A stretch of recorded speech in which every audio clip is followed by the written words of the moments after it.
Avant de commencer l'histoire, dites-nous d'où vous nous regardez en laissant un commentaire ci-dessous. Si vous aimez cette vidéo, n'oubliez pas de liker et de vous abonner. Passez une merveilleuse journée. Profitez de l'histoire, tout le monde. Tu l'épouseras, Sophia, et je ne tolérerai pas de refus. Sophia Bennett manqua de lâcher la tasse de café qu'elle tenait.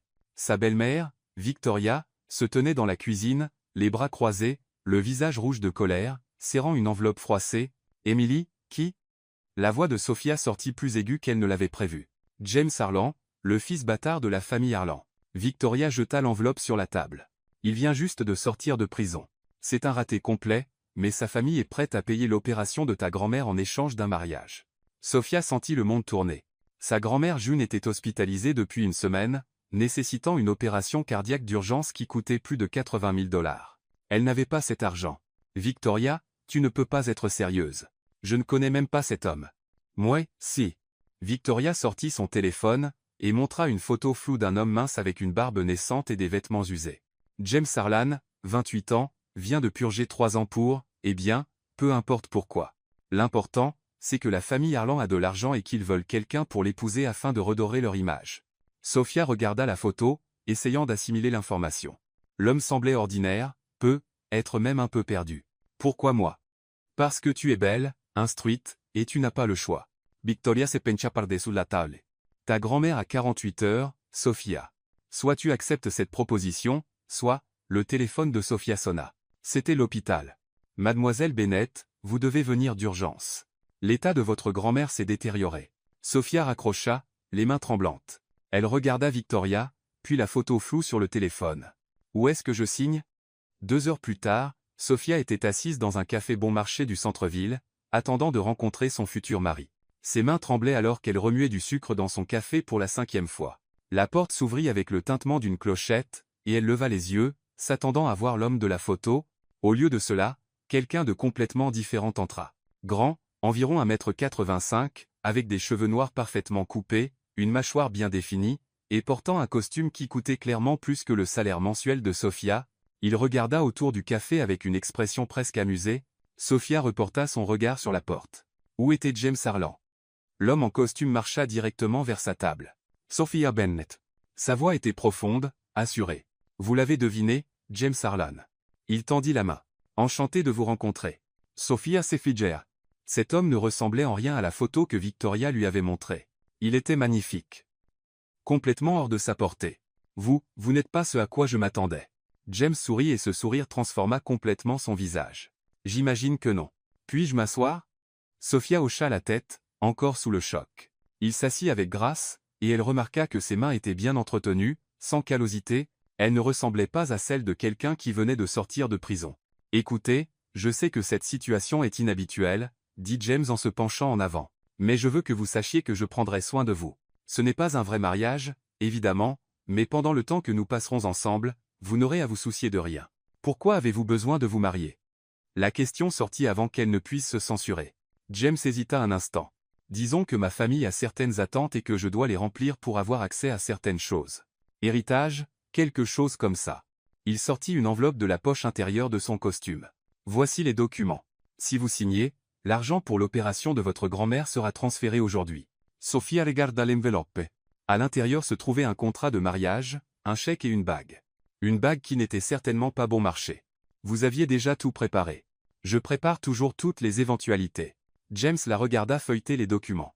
Il y a des clauses spécifiques. Nous vivrons ensemble pendant 6 mois. Nous devrons apparaître ensemble à des événements sociaux. Et... Il s'arrêta. Et ma famille est intense. Ils voudront vous rencontrer. Ils poseront des questions. Ils testeront si notre relation est réelle. Sophia sentit un frisson dans l'estomac. Tester comment? Ils observeront comment nous interagissons. Si nous connaissons des détails l'un sur l'autre, si nous montrons une affection naturelle. Vous dites que nous devrons prétendre être amoureux? James la regarda dans les yeux pour la première fois depuis qu'il s'était assis. En gros, oui.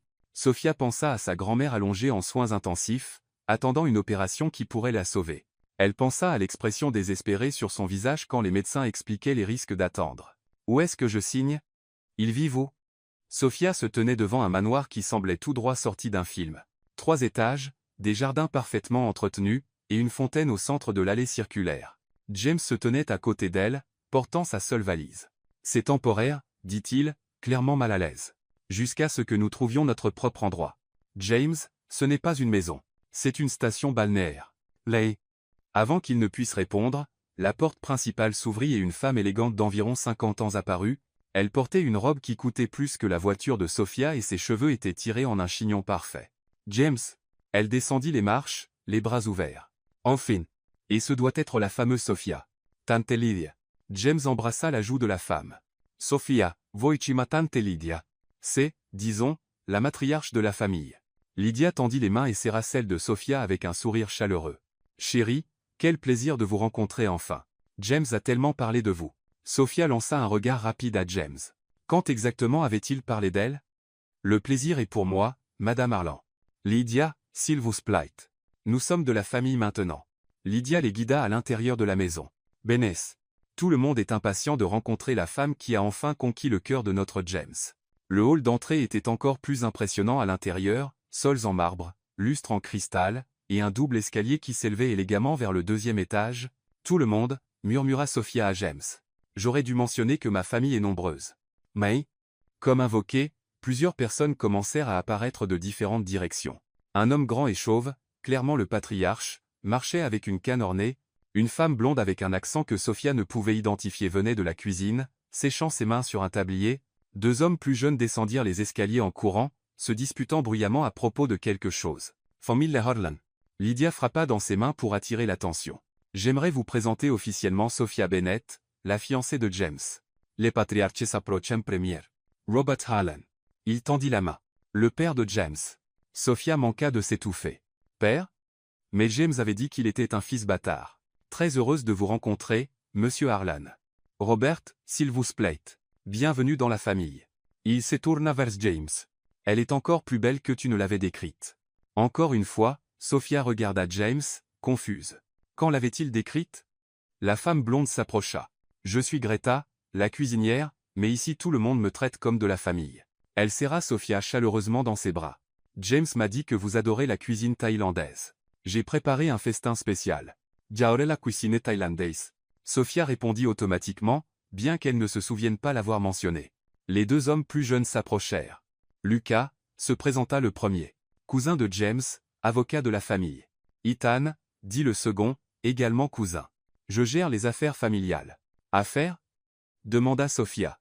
Investissement? Répondit rapidement James. Rien de très intéressant. Lydia frappa à nouveau dans ses mains. Eh bien, et si nous montrions à Sophia où vous logerez? J'ai préparé la suite au 3e étage.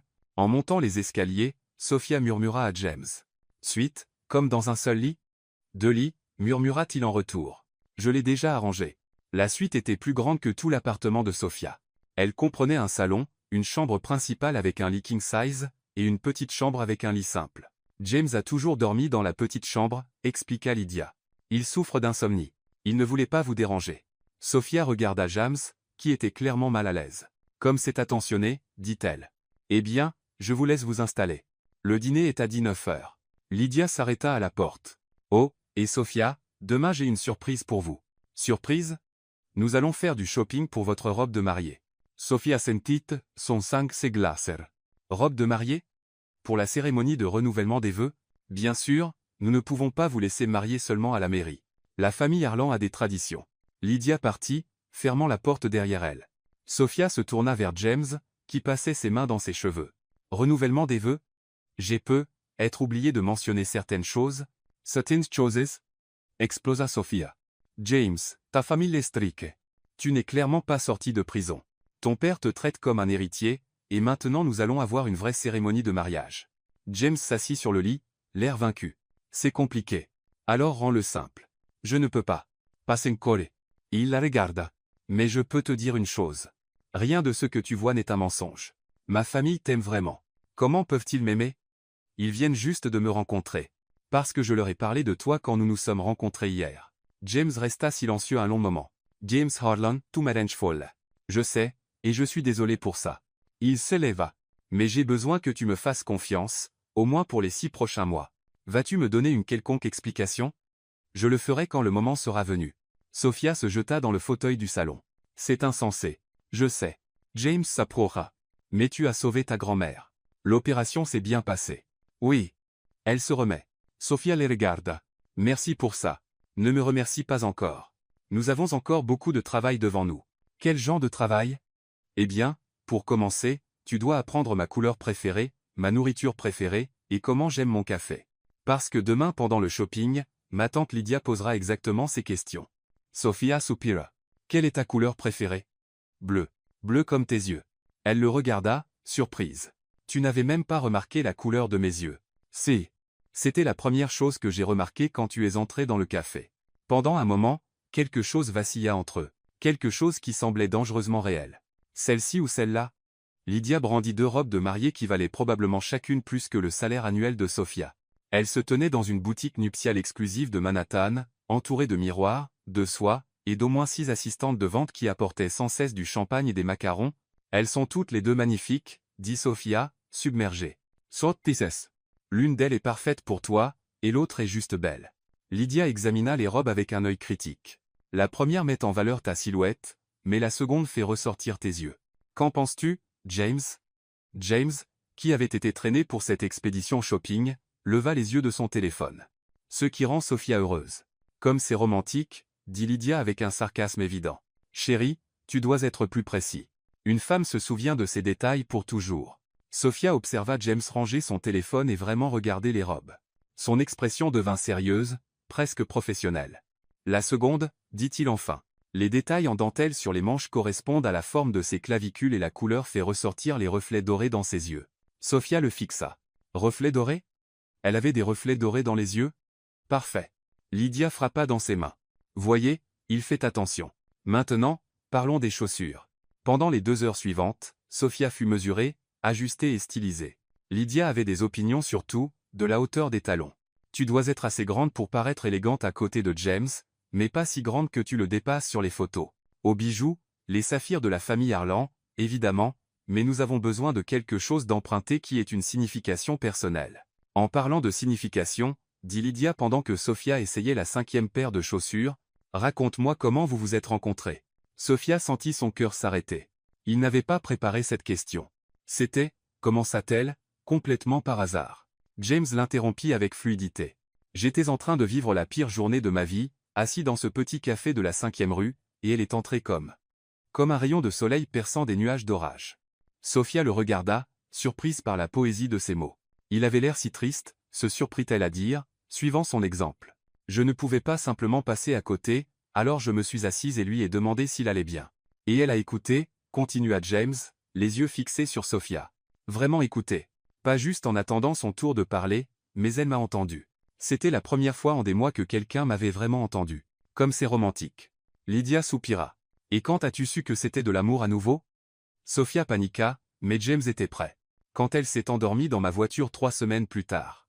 Nous avions parlé toute la nuit de tout, livres, rêves, peurs, et elle m'a assez fait confiance pour s'endormir.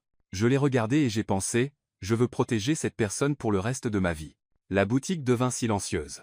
Même les assistantes de vente avaient arrêté ce qu'elles faisaient pour écouter. Sofia sentit quelque chose d'étrange se produire dans sa poitrine.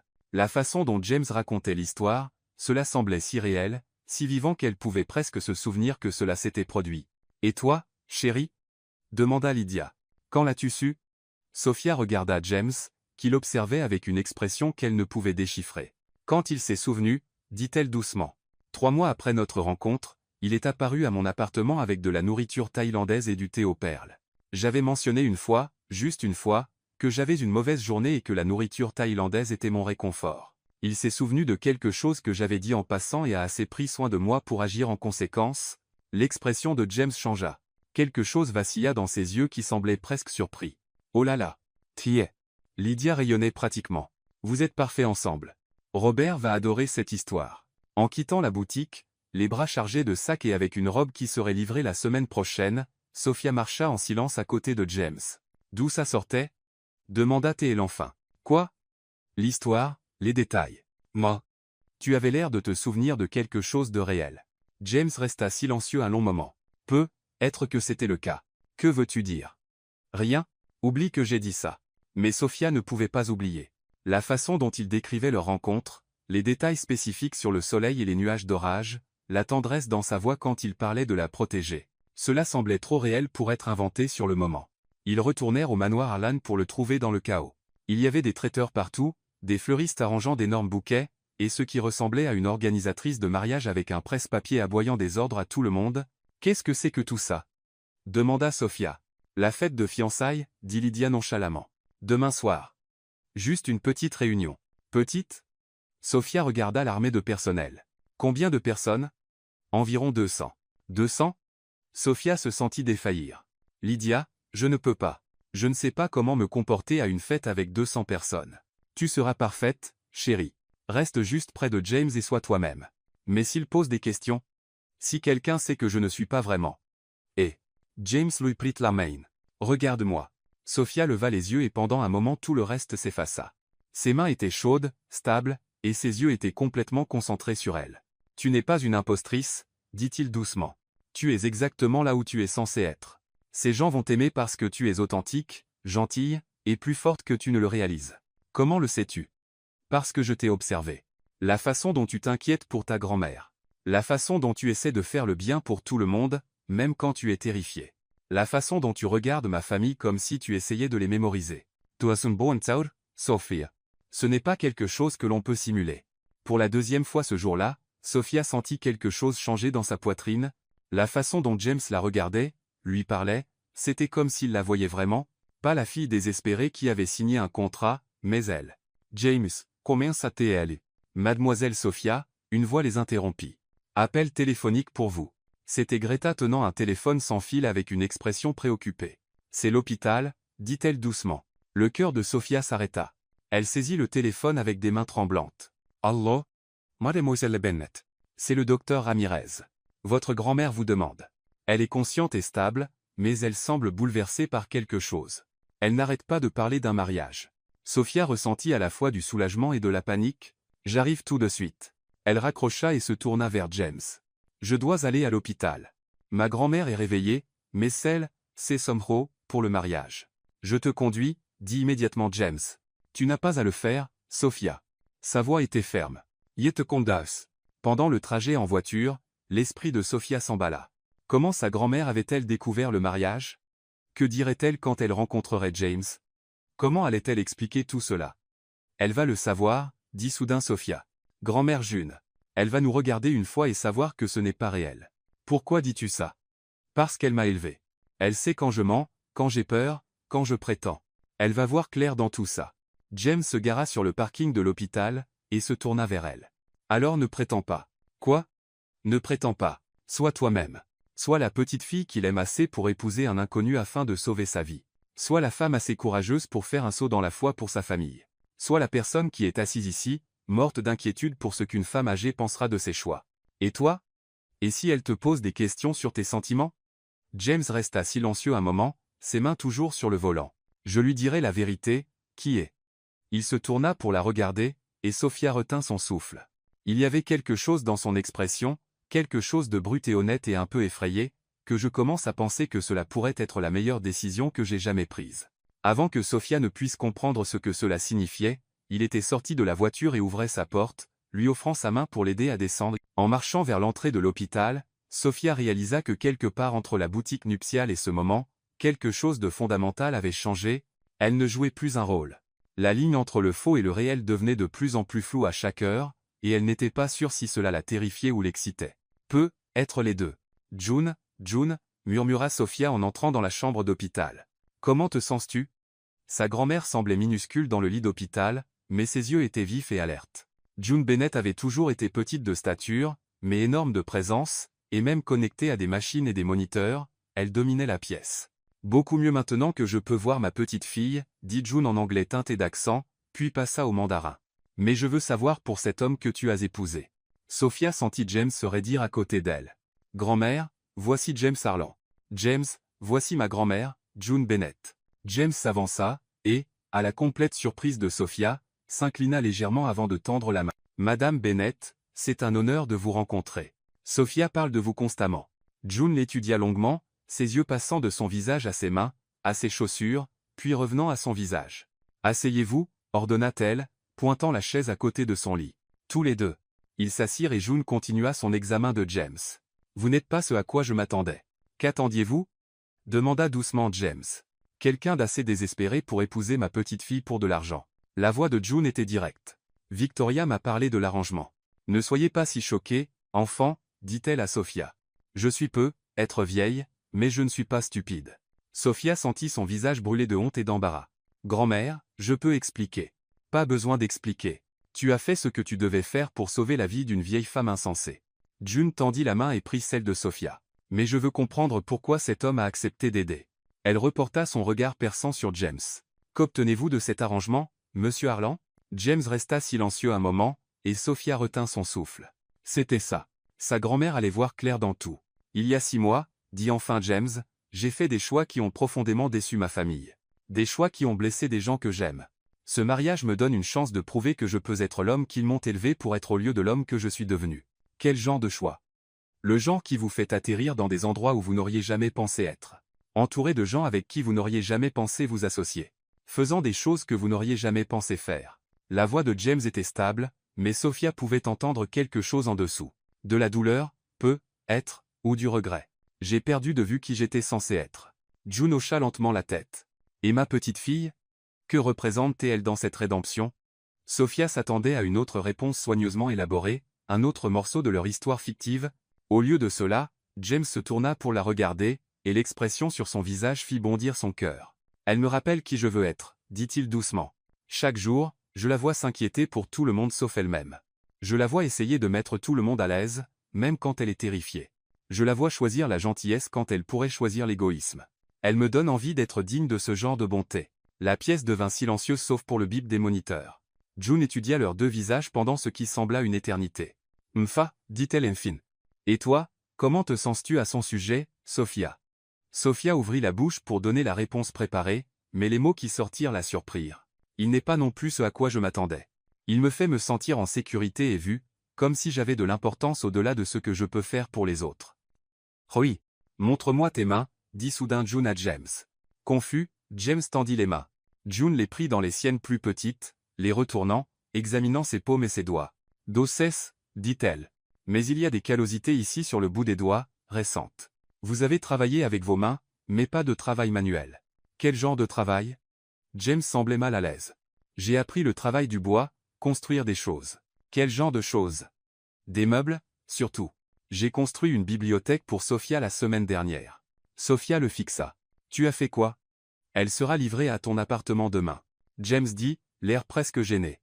Tu as mentionné que tes livres étaient empilés par terre parce que tu ne pouvais pas te permettre une bonne bibliothèque. Alors Tu m'as construit une bibliothèque? Sur mesure, dit-il doucement, avec des étagères réglables pour différentes tailles de livres et une section spéciale pour tes fournitures d'art. Sophia sentit des larmes piquer ses yeux. Elle avait mentionné les livres une fois en passant lors d'une de leurs conversations pour apprendre à se connaître. Et il n'avait pas seulement retenu, mais il avait agi.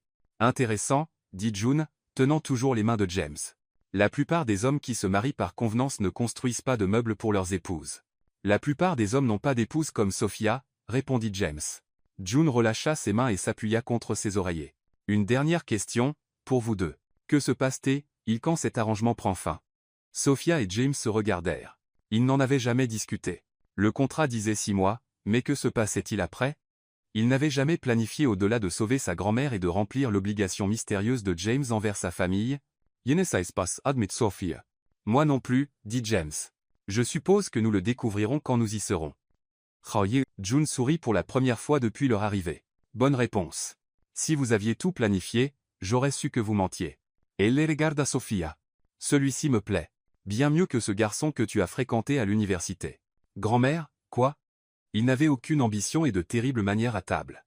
Celui-ci construit des meubles et te regarde comme si tu avais accroché la lune. June agita la main avec désinvolture. Maintenant, parle-moi de cette fête de fiançailles dont j'ai entendu les infirmières parler. Pendant l'heure suivante, ils restèrent avec June alors qu'elle les bombardait de questions sur la famille Harlan, la fête, les plans de mariage. James répondit à tout avec patience et détail, décrivant les membres de sa famille avec une affection sincère et la planification de fête de sa tante Lydia avec une tolérance amusée. Elle semble redoutable, dit June quand James finit de décrire le plan de table sur 3 pages de Lydia pour le dîner. Elle l'est, mais elle a un bon cœur. Elle veut que tout le monde soit heureux, même si ses méthodes sont un peu intensives. Et cette fête est demain soir. Malheureusement, oui, dit Sophia. J'ai peur. 200 personnes et je ne connais personne, sauf la famille Harlan. Sottise, dit fermement. June, tu sais comment être gracieuse. Tu sais comment écouter. Tu sais comment mettre les gens à l'aise. Ce sont les seules compétences dont tu as besoin à une fête. Mais s'ils posent des questions sur notre relation, si quelqu'un voit clair en nous, alors tu leur dis la vérité, dit simplement June. Quelle vérité? Que vous vous souciez l'un de l'autre, que vous apprenez à vous faire confiance, que vous construisez quelque chose ensemble, même si vous n'êtes pas sûr de ce que c'est encore. June les regarda tour à tour. Ces choses sont vraies, n'est-ce pas? Sophia regarda James, qui la regardait en retour avec une expression qu'elle commençait à reconnaître, quelque chose de chaleureux et stable et un peu vulnérable. Oui, dit-elle doucement. Elles sont vraies. Quand les heures de visite se terminèrent, ils retournèrent au parking dans un silence confortable. L'air du soir était frais, et les lumières de la ville commençaient à scintiller autour d'eux. Ta grand-mère est remarquable, dit James en arrivant à la voiture. Elle a vu clair en nous. Vraiment? Ou a-t-elle vu quelque chose que nous n'avons pas encore vu? Sophia s'arrêta de marcher. Que veux-tu dire?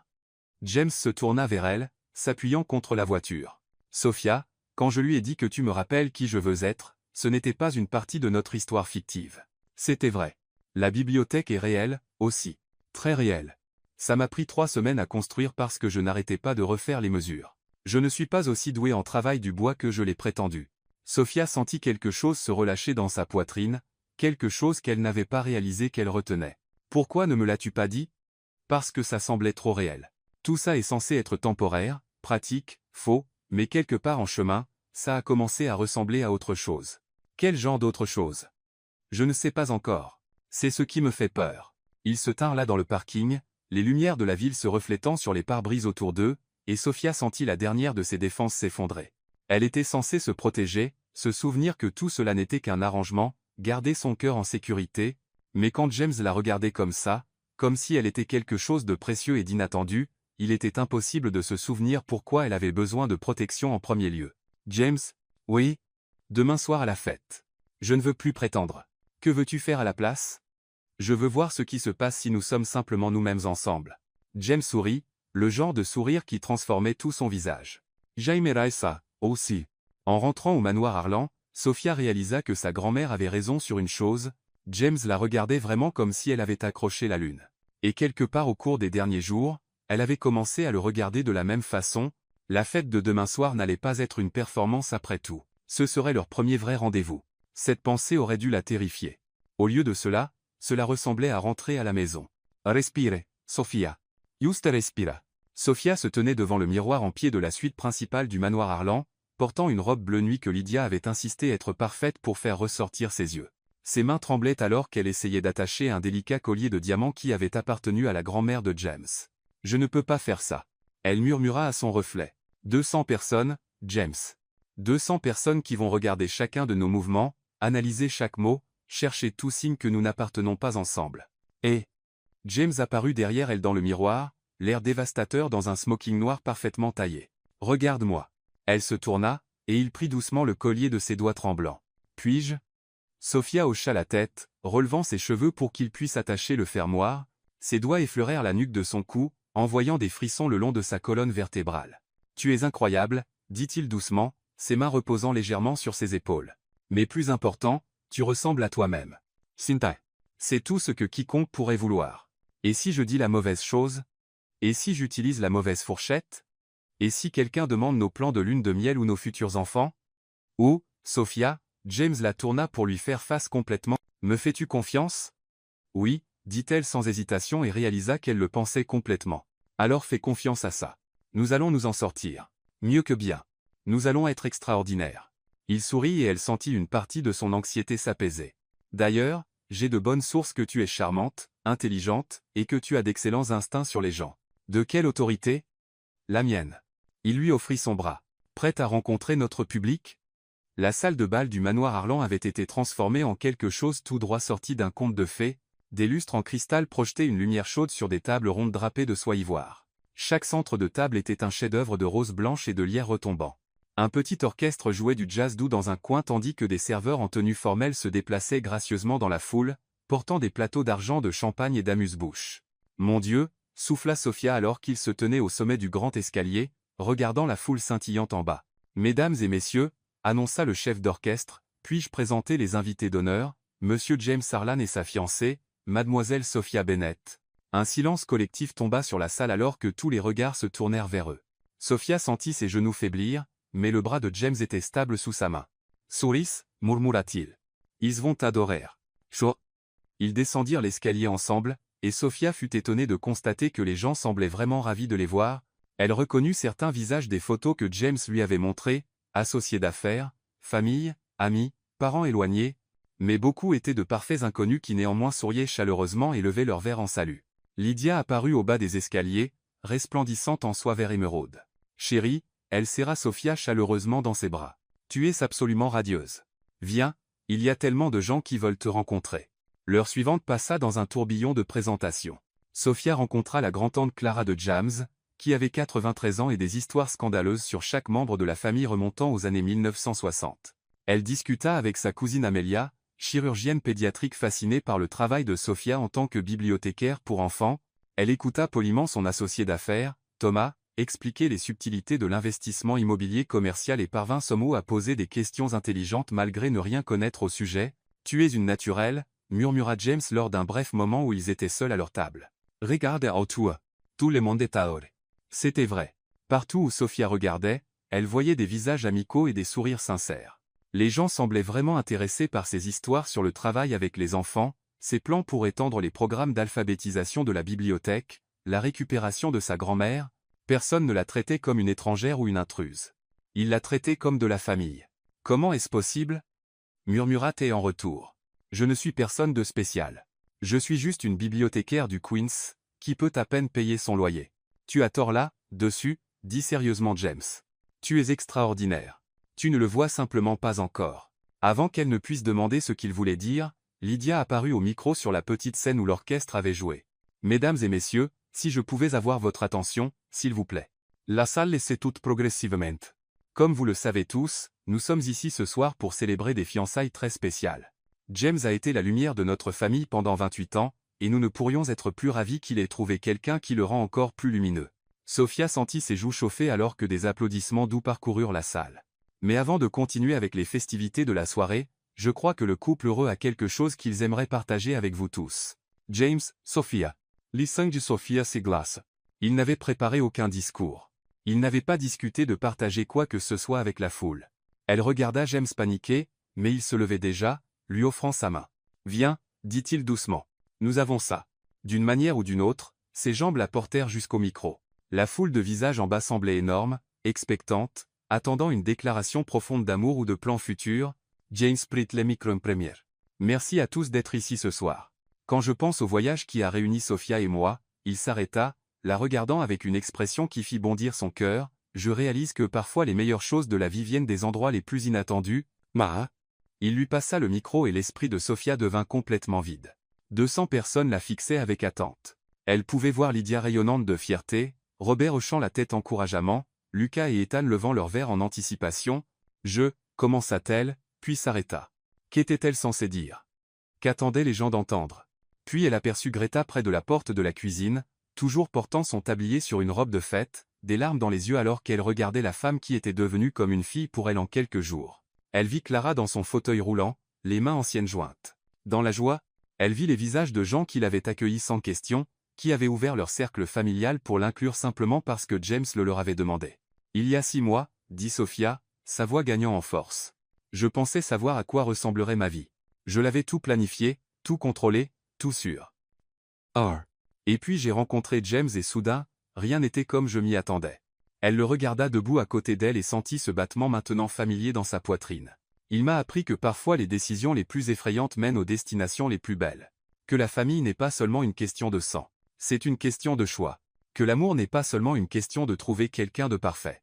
C'est une question de trouver quelqu'un qui te donne envie d'être la meilleure version de toi-même. » La salle était complètement silencieuse maintenant, suspendue à chacun de ces mots. « Je ne peux pas promettre que notre avenir sera conventionnel ou prévisible, » continua-t-elle, pensant à leur contrat de 6 mois et au mystère encore entourant le passé de James. « Mais je peux promettre qu'il sera réel et honnête et plein du genre de joie qui vient de se choisir mutuellement chaque jour. » Les applaudissements qui suivirent furent tonitruants. Les gens n'applaudissaient pas poliment. Ils acclamaient, sifflaient, certains essuyant même des larmes. Lydia pleurait ouvertement de bonheur, et Robert hochait la tête comme si elle venait de prononcer le discours du siècle. En revenant à leur table, Personne après personne les arrêta pour offrir des félicitations et des éloges pour les mots de Sophia. Magnifique discours, chérie. Vous êtes parfaits ensemble. Quand est le mariage? Vous êtes exactement ce dont cette famille avait besoin. C'était incroyable, dit James quand ils eurent enfin un moment seuls. D'où ça sortait? Je ne sais pas, admit Sophia. J'ai regardé tous ces gens qui ont été si gentils avec moi. Et je voulais juste leur dire la vérité. Quelle vérité? Que tu as changé ma vie. Que ta famille a changé ma vie. Que je ne suis plus la même personne qu'il y a une semaine, et que je ne veux pas revenir à qui elle était à. L'expression de James devint sérieuse. Sophia, je sais ce que tu vas dire. C'est censé être temporaire. Nous avons un contrat. Nous avons un arrangement, mais je ne peux plus prétendre que ça ressemble à des affaires pour moi. Ça ne ressemble pas non plus à des affaires pour moi, dit-il doucement. Ça ne l'est pas depuis des jours. Alors à quoi ressemble-t-il? Avant qu'il ne puisse répondre, l'orchestre recommença à jouer. Et Lydia apparut à côté de leur table. C'est l'heure de la première danse, annonça-t-elle. Tout le monde veut voir le couple heureux sur la piste de danse. La foule s'écarta pour créer un cercle autour de la piste de danse en bois poli, au centre de la salle de bal. Sophia sentit son anxiété monter à nouveau. Elle n'était pas particulièrement bonne danseuse. Et maintenant elle devait se produire devant 200 personnes. Je ne sais pas vraiment danser, murmura-t-elle à James alors qu'il la guidait sur la piste. Suis juste mon exemple, dit-il, posant une main sur sa taille et prenant sa main avec l'autre. Et regardez-moi. Pas eux, juste moi. La musique commença, quelque chose de lent et romantique que Sophia ne reconnut pas, et James commença à bouger. À sa surprise, il était un excellent danseur, la guidant à travers les pas avec une telle habileté qu'elle se sentait gracieuse, élégante, comme si elle appartenait à ce monde de fêtes formelles et de robes de créateurs. Où as-tu appris à danser comme ça? Demanda-t-elle alors qu'il la faisait tourner gracieusement avant de la ramener dans ses bras. Leçons obligatoires quand j'étais plus jeune. Lydia insistait pour que tous les hommes harlans sachent danser correctement. Il sourit. Je détestais ça à l'époque, mais je suis reconnaissant maintenant. Alors qu'ils bougeaient ensemble sur la piste de danse, Sophia devint consciente que le reste du monde s'était effacé. Elle pouvait voir la foule les regarder, sourire et se balancer au rythme de la musique, mais ils semblaient distants, sans importance. Tout ce qui comptait était la chaleur de la main de James sur son dos, la façon dont il la regardait comme si elle était la seule personne dans la pièce, le sentiment qu'il s'emboîtait parfaitement. Sophia, dit-il doucement alors que la chanson touchait à sa fin. Oui. Quand tout cela sera fini, la fête, le contrat, tout, je veux que tu saches que te rencontrer a été la meilleure chose qui me soit arrivée depuis des années. Même si nous nous sommes rencontrés dans des circonstances si étranges, surtout à cause de ça. Si nous nous étions rencontrés dans un café ou par des amis, je n'aurais être jamais eu le courage de vraiment te connaître. J'aurais être supposé que tu étais hors de ma portée et n'aurais jamais essayé. Hors de ta portée? Sophia rit. James, tu es son Harlan. Tu vis dans un manoir. Tu portes des costumes à $1000. Tu es bien hors de ma portée. Tu as tort, dit-il. Sérieusement. L'argent, les maisons, les costumes, rien de tout ça n'a d'importance.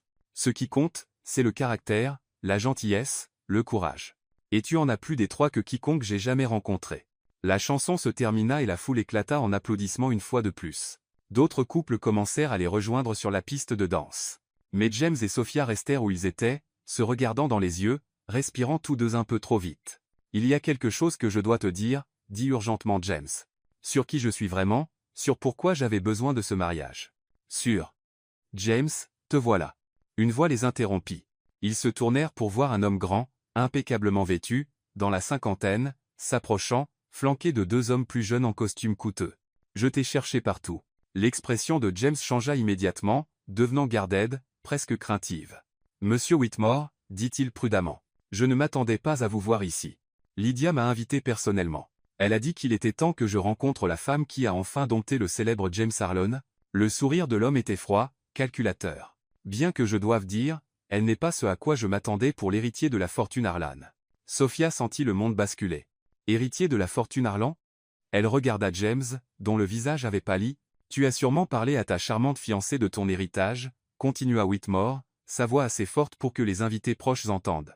Du fonds fiduciaire qui fait de toi l'un des jeunes hommes les plus riches du pays. De l'empire commercial que tu es destiné à hériter à tes 30 ans? Ce n'est pas. Commença James. Oh monsieur. Le sourire de Whitmore s'élargit. À moins, bien sûr, qu'il y ait une raison pour laquelle tu ne voudrais pas qu'elle sache. Une raison pour laquelle tu préférais continuer à jouer l'ex-détenu. Réformer plutôt que de révéler que tu es en réalité l'un des célibataires les plus convoités de la côte Est.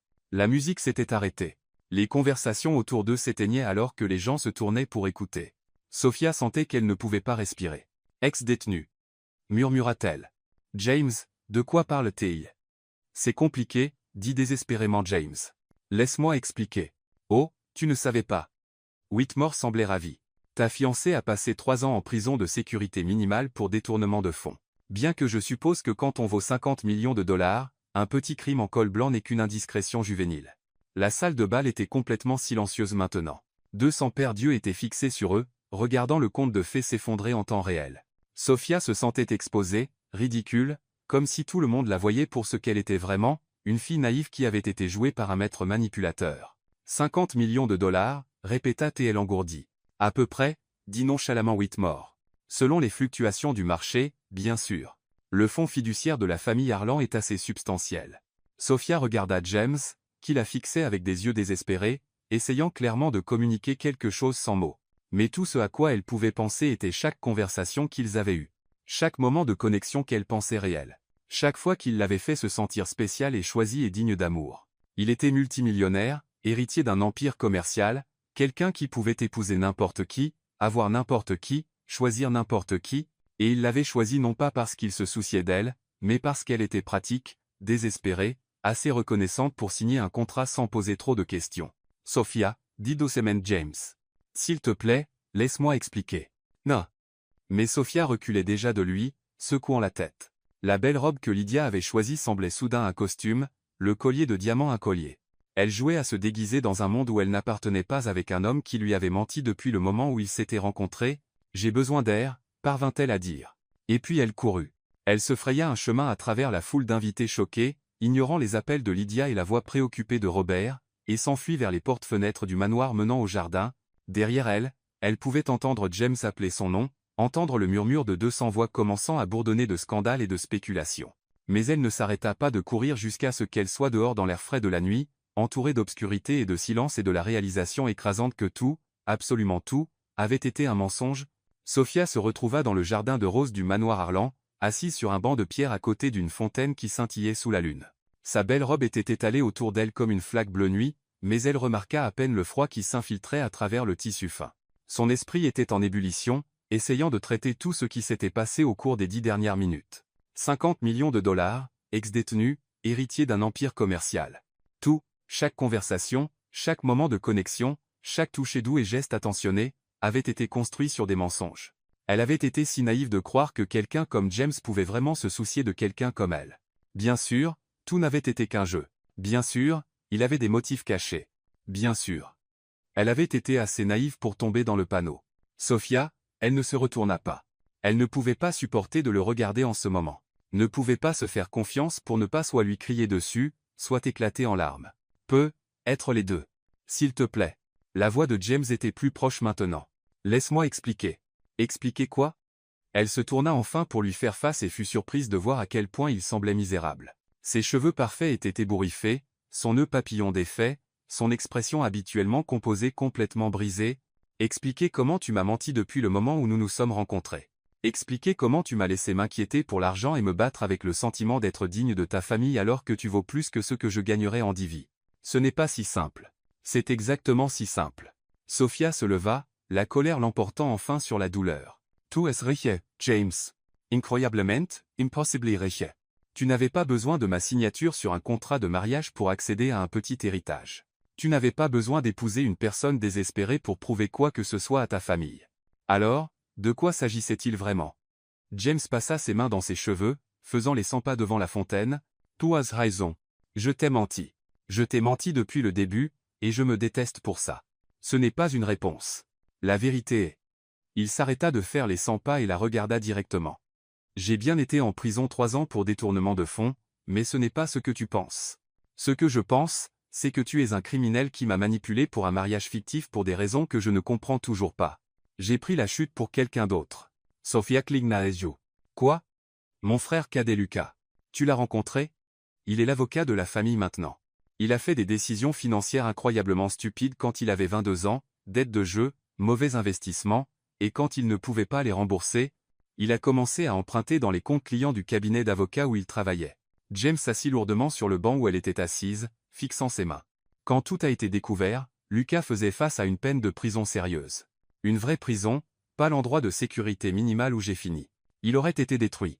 Il sortait à peine de l'université, effrayé, désespéré, et il a une condition cardiaque qui aurait rendu la prison dangereuse pour lui.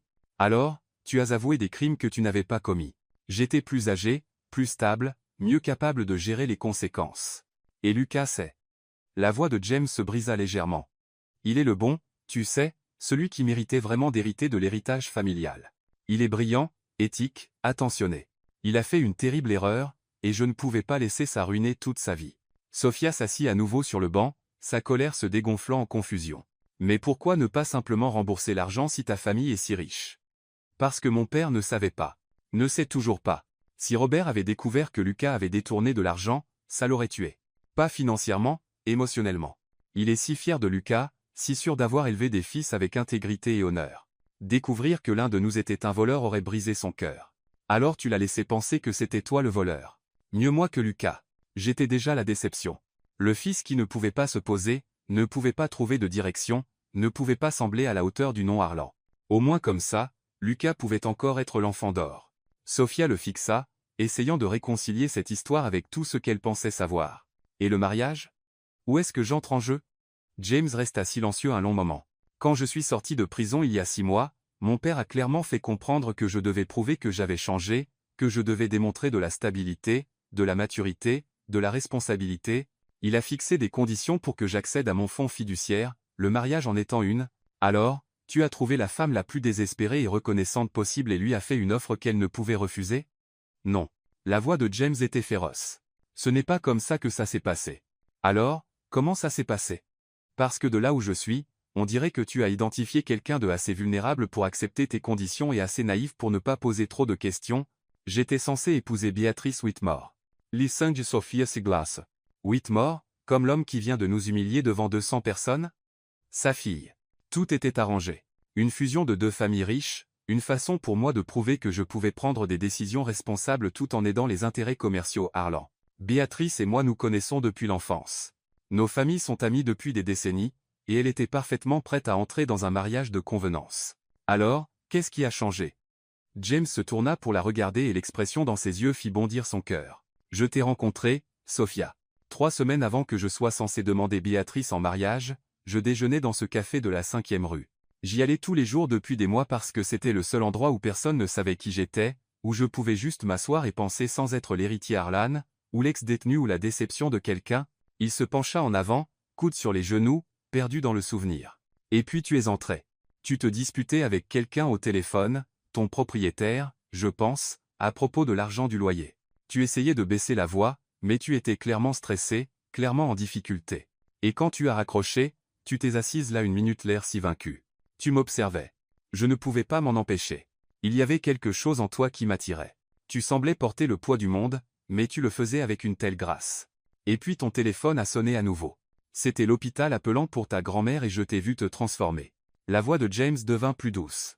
Tout ce stress, toute cette inquiétude pour l'argent et le loyer, tout a disparu au moment où tu as entendu que ta grand-mère était en difficulté. Tu n'as pas réfléchi à 2 fois à tout lâcher pour aller vers elle. Tu ne t'es pas plainte du coût ou de l'inconvénient. Tu l'aimais juste complètement, sans égoïsme, sans réserve. Je ne comprends toujours pas comment ça a mené à notre mariage. Je t'ai suivi jusqu'à l'hôpital. Sophia le fixa. Tu as fait quoi? Je sais comment ça sonne, mais je ne pouvais pas arrêter de penser à toi. Je suis resté dans la salle d'attente de l'hôpital pendant des heures, te regardant faire les 100 pas et pleurer et essayer de réconforter ta grand-mère. Je t'ai vu te disputer avec les médecins sur les plans de paiement. Te voyant appeler tout le monde que tu connaissais pour emprunter de l'argent. Te voyant vendre tes bijoux à un courtier en prêt sur gage dans le hall de l'hôpital. Tu as vu tout ça, et je suis tombé amoureux de toi.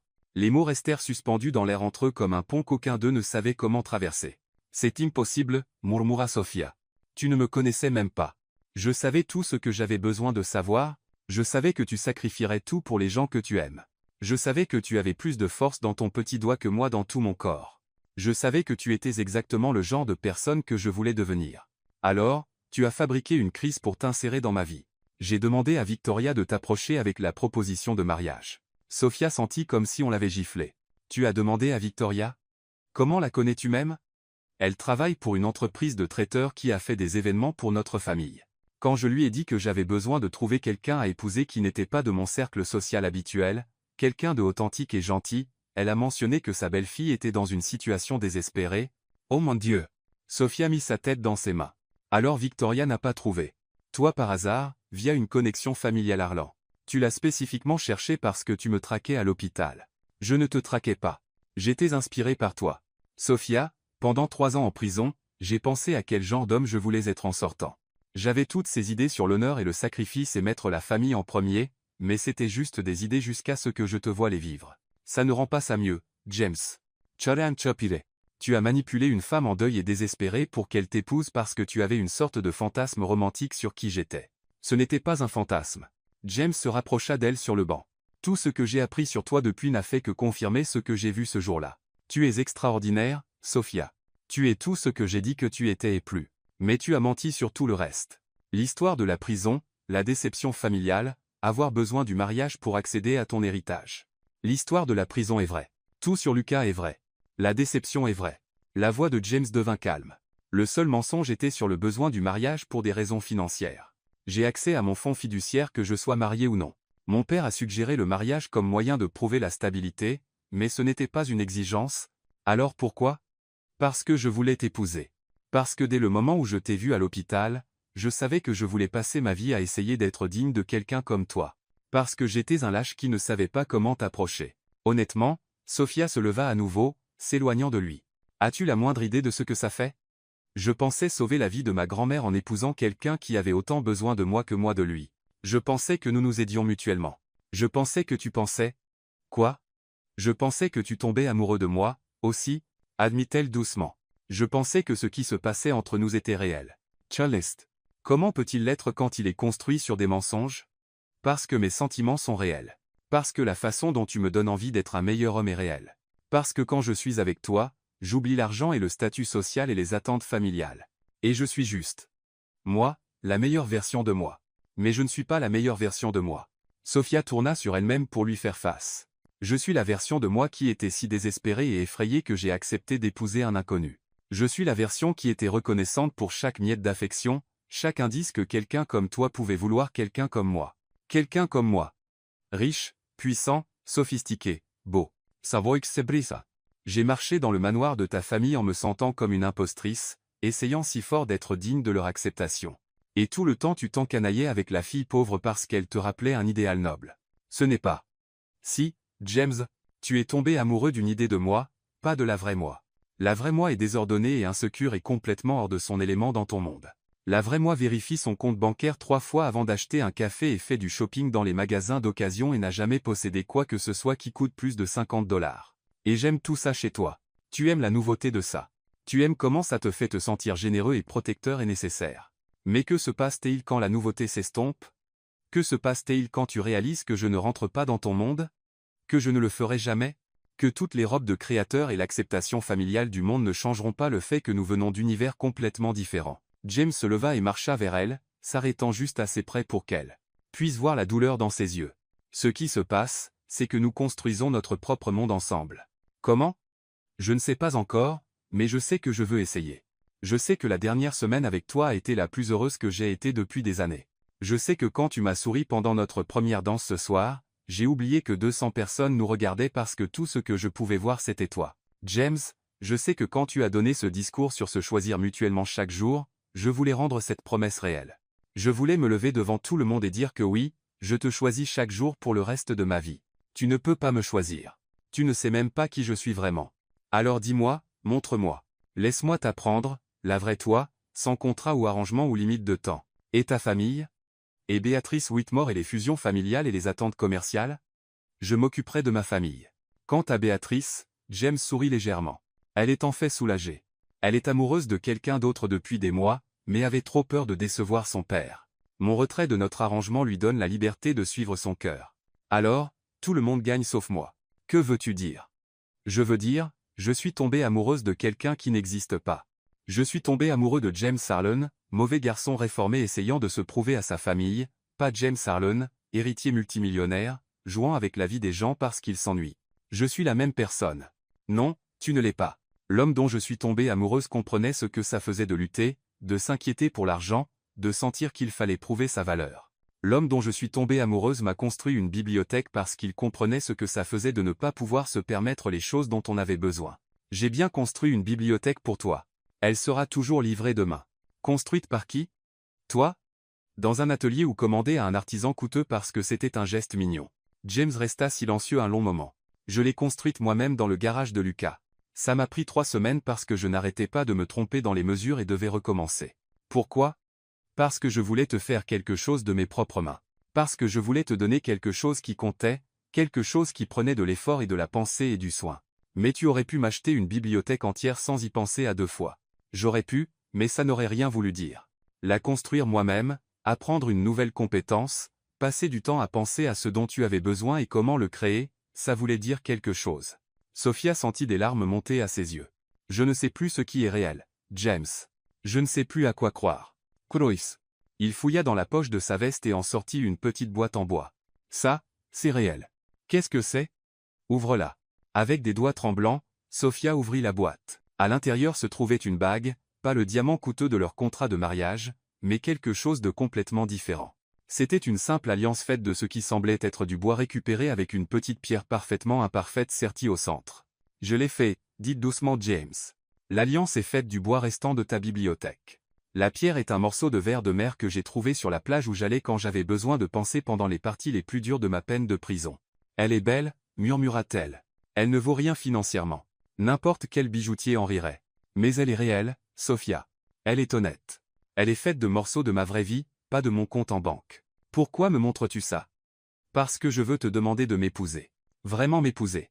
Pas à cause de contrats ou d'arrangements ou de pression familiale, mais parce que je t'aime. La vraie toi. La femme qui se dispute avec les propriétaires pour le loyer et vend ses bijoux pour payer les médicaments de sa grand-mère et fait tomber amoureuse d'elle une salle entière d'étrangers en un seul discours. James, je sais que je t'ai menti. Je sais que j'ai manipulé la situation pour te rencontrer. Je sais que j'ai beaucoup à rattraper, mais je sais aussi que ce qu'il y a entre nous est réel. Même si la façon dont nous sommes arrivés ici n'était pas entièrement honnête, comment peux-tu en être sûr? Parce que tu aurais pu dire n'importe quoi pendant ce discours ce soir. Tu aurais pu donner des remarques polies génériques sur être heureuse de rejoindre la famille. Au lieu de cela, tu as parlé de ton cœur sur le choix et la croissance et devenir la meilleure version de soi-même. Ce n'était pas faux, Sophia. C'était réel. Et quand je me suis enfui tout à l'heure, c'était réel aussi. C'était la chose la plus réelle de toutes. Tu t'es enfui parce que tu étais blessé. Parce que tu te sentais trahi. Parce que ce que nous avons compte assez pour toi pour que les mensonges ressemblent à une trahison. Sophia regarda à nouveau la bague. Ce symbole imparfait fait main de quoi? Amour, espoir, un avenir qu'elle n'avait jamais osé imaginer. Que se passe-t-il maintenant? Demanda-t-elle. Ça dépend de toi. Je ne sais pas comment te faire confiance à nouveau. Alors ne le fais pas. Pas encore. Mais donne-moi une chance de la regagner. Comment? Laisse-moi te montrer qui je suis vraiment. Laisse-moi te présenter le vrai James Harlan. Pas l'héritier ou l'ex-détenu ou la déception familiale, mais l'homme qui construit des meubles et rend visite à sa grand-mère tous les dimanches. Et qui fait du bénévolat dans un programme d'alphabétisation pour ex-délinquants depuis les 6 derniers mois. Tu fais du bénévolat dans un programme d'alphabétisation tous les mardis et jeudis. C'est là que j'ai eu l'idée de t'approcher. En fait, travailler avec des gens qui essaient de reconstruire leur vie après avoir fait des erreurs m'a fait penser aux secondes chances, à la rédemption, au genre de personne que je voulais devenir. Pourquoi ne me l'as-tu pas dit?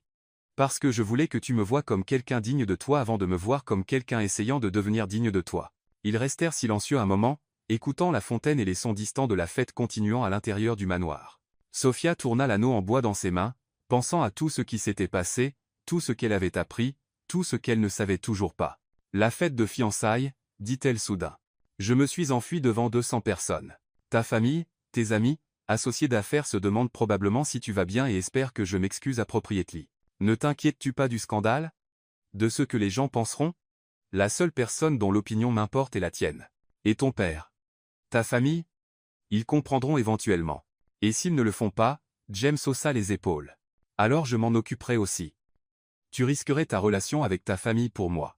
Sophia, j'ai passé 3 ans en prison pour protéger les sentiments de ma famille. Je pense que je peux gérer de les décevoir si ça signifie ne pas te perdre. Tu ne m'as pas perdu, dit-elle doucement. Vraiment?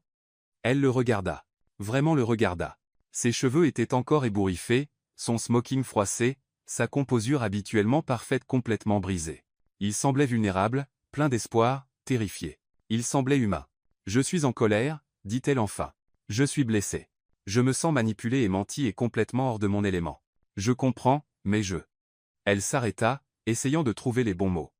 Je ne peux pas non plus imaginer revenir à ma vie avant toi. Je ne peux pas imaginer ne pas voir ton visage tous les matins ou ne pas avoir ta famille me traiter comme si j'appartenais quelque part. Je ne peux pas imaginer ne pas construire quelque chose ensemble, même si je ne sais pas encore ce que c'est. Alors, qu'est-ce que ça veut dire? Ça veut dire que j'ai besoin de temps, du vrai temps, pas du temps de contrat. Du temps pour découvrir qui tu es vraiment et qui je suis vraiment et si ces deux personnes peuvent vraiment fonctionner ensemble. Combien de temps? Je ne sais pas. Des mois peut être plus. Et d'ici là? D'ici là, nous recommençons. Pas de contrat, pas d'arrangement, pas de pression familiale, juste des rendez-vous, apprendre à se connaître honnêtement. J'aimerais ça, dit doucement James. Avec quelques conditions. Tout ce que tu veux. Plus de mensonges jamais. Même les petits. Même ceux que tu penses me protéger. D'accord. Plus de prendre des décisions pour moi. Si tu veux faire quelque chose de gentil, demande-moi d'abord. Si tu veux aider avec quelque chose, parle-moi. D'accord. Et plus de te cacher derrière ce que tu penses que je veux entendre. Je veux savoir pour ton argent, les attentes de ta famille, ta vraie vie, tout, même les parties laides. Surtout les parties laides. James sourit et pour la première fois depuis que cette conversation avait commencé, cela atteignit ses yeux. Dans ce cas, il y a autre chose que je devrais te dire. Quoi encore? Je déteste l'opéra. Je suis terrible en small talk. Je n'ai aucune idée de comment utiliser la plupart des appareils dans ma cuisine, et une fois je me suis perdu dans ma propre maison pendant 45 minutes. Malgré tout, Sophia se surprit à rire. Sérieusement? Sérieusement. Lydia a fait déplacer des murs pendant que j'étais en prison. Et quand je suis revenu, je n'ai pas pu trouver la bibliothèque pendant une bonne heure. C'est en fait plutôt attachant. Vraiment? Ça te rend plus humain. Moins comme un prince parfait qui a tout compris. Je n'ai définitivement pas tout compris, surtout en ce qui te concerne. Bien. Moi non plus je n'ai rien compris. Peut-être que nous pourrons le découvrir ensemble. Jaime Reisbeukos. Ils restèrent assis ensemble sur le banc, pas tout à fait en contact, mais pas tout à fait séparés, pendant que la fête continuait à l'intérieur et que les étoiles tournaient au-dessus de leur tête. Après un moment, Sophia glissa l'anneau en bois à son doigt, pas à l'annulaire, mais à la main droite, comme une promesse d'essayer, plutôt qu'une promesse de mariage. Nous devrions rentrer, dit-elle finalement. Les gens s'inquiètent probablement. Es-tu prête à leur faire face? Es-tu avec moi? Je suis prête à tout. En marchant vers le manoir, Sophia aperçut leur reflet dans les portes-fenêtres. Ils avaient l'air d'avoir traversé une tempête, ébouriffés, émus, un peu abîmés. Mais ils avaient aussi l'air de s'appartenir, comme deux personnes qui s'étaient trouvées malgré des obstacles impossibles, et qui étaient déterminées à faire fonctionner les choses. James. Oui.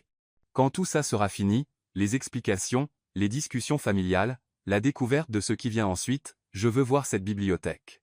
Elle n'est pas très bonne. Les coins sont un peu inégaux, et je n'ai pas réussi à faire la teinture correctement, je m'en fiche. Je veux voir ce que tu as construit pour moi. D'accord. Et je veux visiter ton programme d'alphabétisation.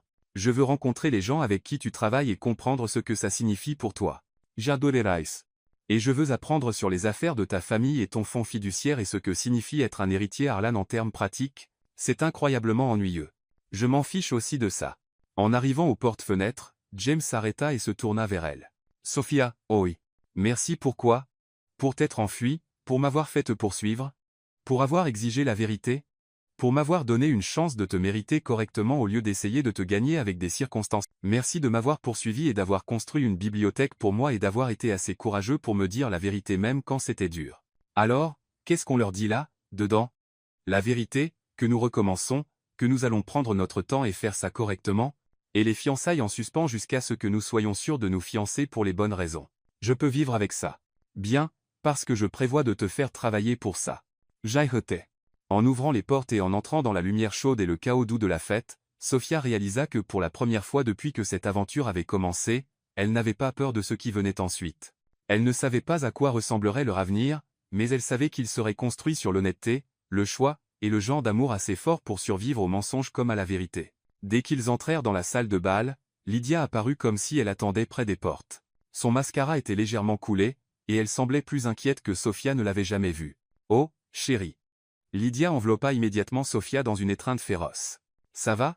Quand cet horrible homme Whitmore a dit ces choses, Robert voulait le jeter dehors immédiatement, mais nous n'étions pas sûrs si tu voudrais qu'on fasse une plus grande scène. « Je vais bien, dit Sophia, surprise de combien elle le pensait vraiment. « Nous allons bien. » Lydia recula et étudia attentivement leurs deux visages. « Tu as pleuré ?» dit-elle à Sophia, puis se tourna vers James. « Et toi, on dirait que tu es passé dans un hachoir émotionnel. »« Tante Lydia, começa James, mas ele leva la main. » « Avant que tu dises quoi que ce soit, je veux que tu saches que la moitié des invités sont déjà partis, ce qui est probablement pour le mieux, et l'autre moitié est dans la bibliothèque en train d'exiger de savoir s'ils doivent appeler des avocats ou planifier un mariage. »« Qu'est-ce que tu leur as dit ?»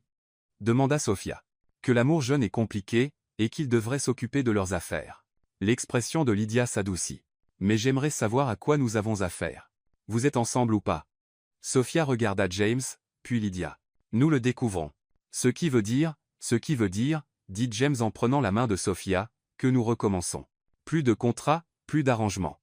Nous allions sortir ensemble. Vraiment sortir ensemble. Apprendre à nous connaître sans pression ni délai. » Le visage de Lydia s'illumina d'un lent sourire.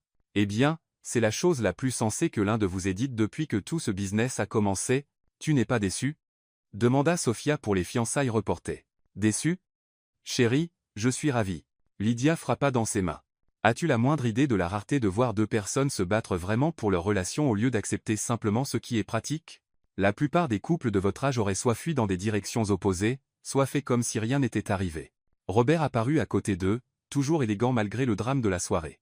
« Les invités restants demandent s'il y aura une annonce, » dit-il doucement. « Il y en a une. » dit fermement James. Il marcha vers la petite scène où le micro était encore et le tapa doucement. La foule restante, être 50 personnes maintenant, tourna son attention vers lui. « Mesdames et messieurs, je vous dois des excuses pour la perturbation de ce soir. » Sa voix était claire, confiante. « Et je vous dois une explication. » La salle devint complètement silencieuse. « Certains d'entre vous me connaissent depuis que j'étais enfant. Vous m'avez vu faire des erreurs, de mauvais choix, et vous m'avez vu essayer d'en tirer des leçons. Ce soir, vous avez été témoin de la conséquence d'un de ces mauvais choix, le choix de commencer une relation importante avec de la malhonnêteté. » Sophia observa depuis le côté de la salle, étonnée par sa composure. Sophia Bennett est la femme la plus remarquable que j'ai jamais rencontrée. Elle mérite l'honnêteté, le respect, et le genre d'amour construit sur la vérité plutôt que sur la convenance. Je n'ai pas réussi à lui donner ces choses dès le début, et ce soir elle m'a appelé sur cet échec. Il la regarda directement en continuant. Alors, nous recommençons. Ok. Pas de contrat, pas d'arrangement, pas d'attente familiale ou de considération commerciale. Juste deux personnes qui se soucient assez l'une de l'autre pour faire ça correctement. Il sourit. Ce qui veut dire que vous serez probablement invité à une autre fête dans quelques mois quand nous nous fiancerons pour de vrai. Les invités restants éclatèrent en applaudissements et rires. Quelqu'un cria, il était temps. Et une autre voix ajouta, on l'aime mieux que Béatrice de toute façon. Quand James quitta la scène, Lucas et Ethan s'approchèrent d'eux avec des sourires. Eh bien, c'était dramatique, dit Lucas, en riant et en donnant une tape légère sur l'épaule de James.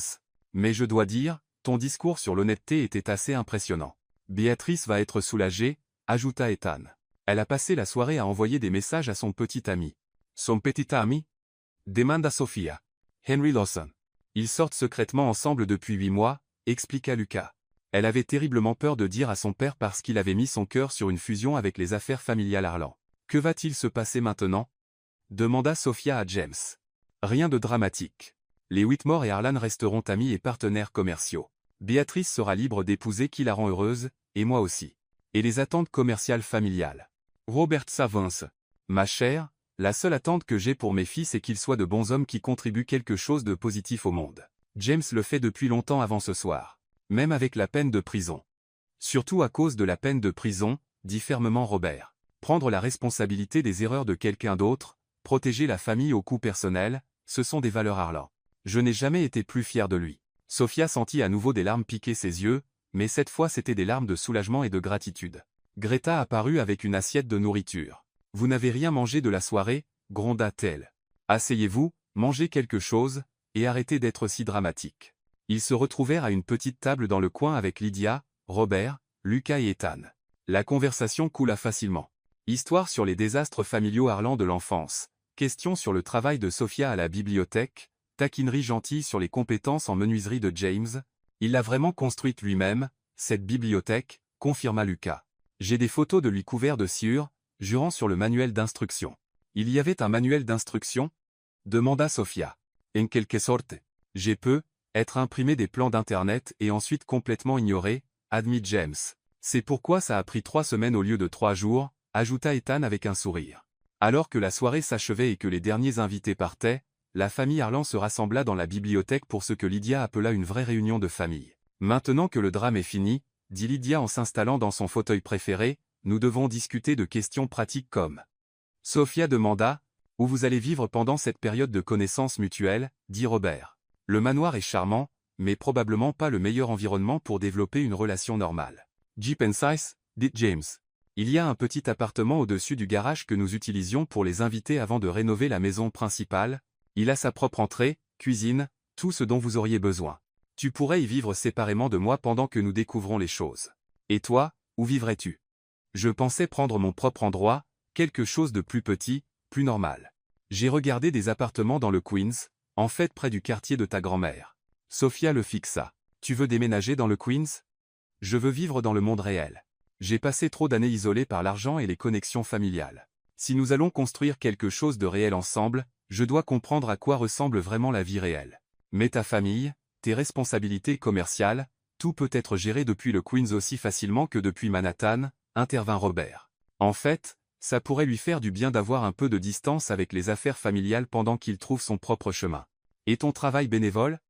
Demanda Sophia. Le programme d'alphabétisation se réunit à Brooklyn.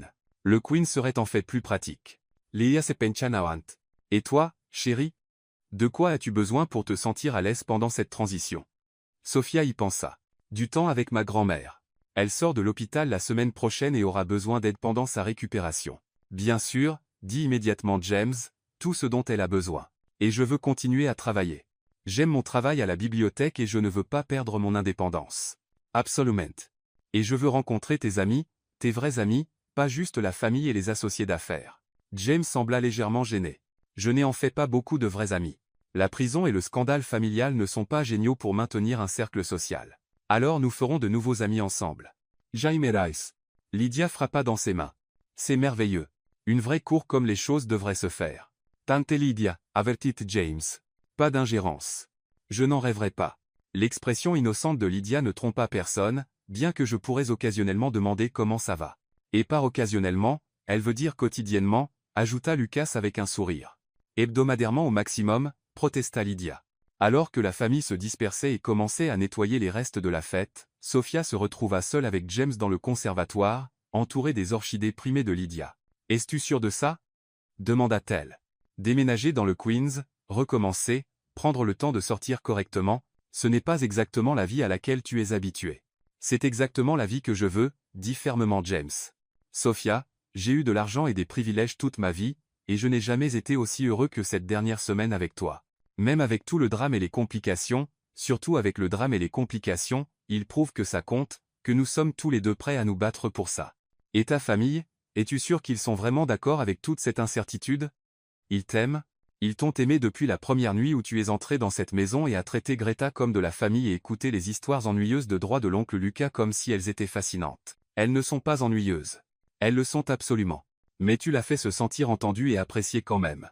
C'est qui tu es, Sophia. C'est pourquoi tout le monde qui te rencontre tombe un peu amoureux de toi. Pas tout le monde.